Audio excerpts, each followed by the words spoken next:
trộn món à, ố nè, trộn muối á. Tử. Ini tekap cap ni tekap men. Tekap. Ni tekap. Hả? Đã trô rồi. À. Trời ơi bom, trời ơi. Rồi. Trời má khôi của lỏng bán muối khôi của lỏng á. Lục lốp.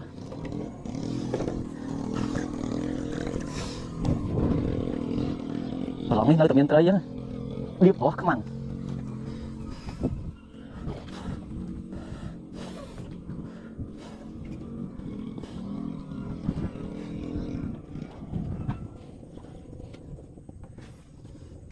Lạc lỗ này.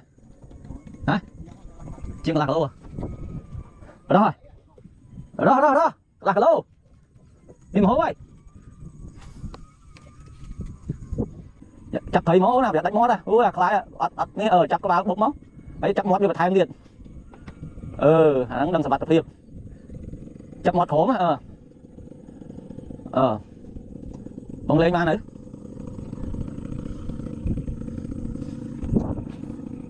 Bông lên má nữ. Lên nha, ok.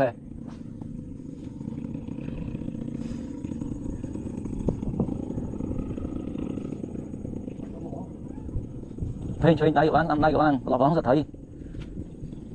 Cũng phên. Nhổ, bụt muối nè.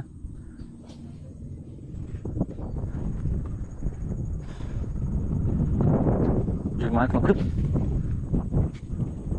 Ăn vô cái thẻ rồi à.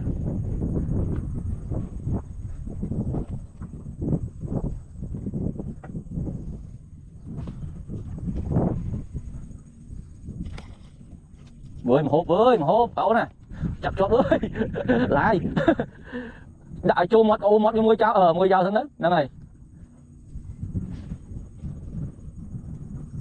huỳnh cho mốc chắc phải huỳnh cho mốc á năm này đang ở tên na thì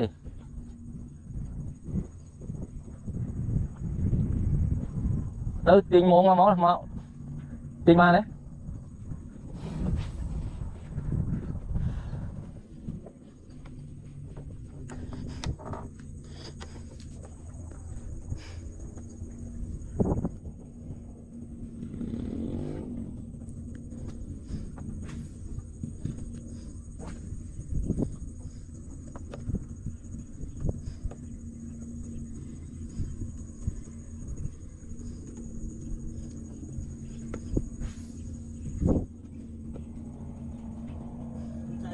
Thu sai tiếp này.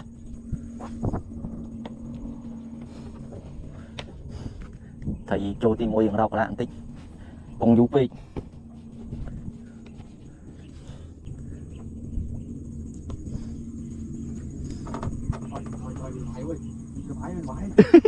Không cái gì đây, không này. Trời ơi, không trôi mua thì thôi đi. Mày tật sai ạ. Đi bằng thầy, đi bỏ thôi đấy. Không gặp trôi mười gì đó, không trôi mười đá này. Bởi vậy, ố nó tiền, nát, cam hẻm cám này. Ngọt bả đây ôn. Ở đây nào, lên. Ngọt bả đây. Vẫn clear. Sử dụng trong tung chiêng vào không này. Không chiêng à? Ok. Chui sợ đó này. Chỗ đó là cái lỗ pi bu. Ok lắm quá. Ok. Ngọt bả đây. Chỗ mấy phai trôi kìa. Chỗ không này. Giờ cá cơm à? Dạ, chó đâu lấy. Em à.